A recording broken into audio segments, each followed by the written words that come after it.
Summer range and forest fires are a constant threat to Idaho landowners. After the fire, rehabbing scorched earth is a yearly chore, and it's hard to find bitterbrush and sage seeds.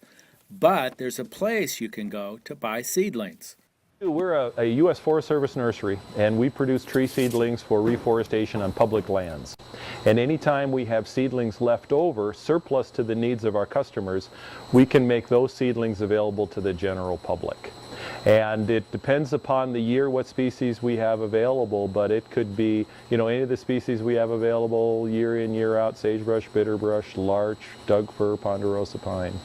Boise National Forest annual surplus seedling sale is going on now at the nursery outside of Boise for landowners who need trees and shrubs for windbreaks, wildlife habitat, and landscaping.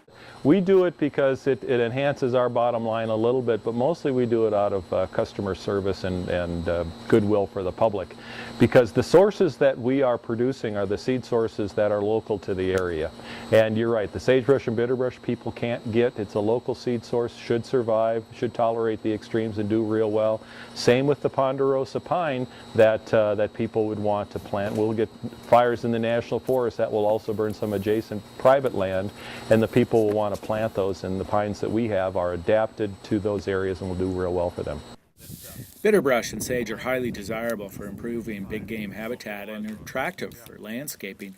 Idaho Department of Fish and Game came by buying a truckload of seedlings for a fire rehab project. Last August, Unit 45, which is north of Glenn's Ferry, experienced a disastrous fire which resulted in the loss of roughly 35,000 acres of prime deer and elk winter habitat.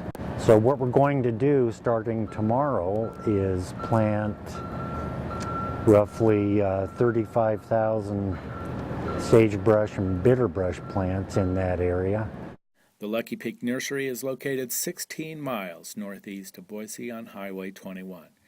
This is Jake Putnam reporting.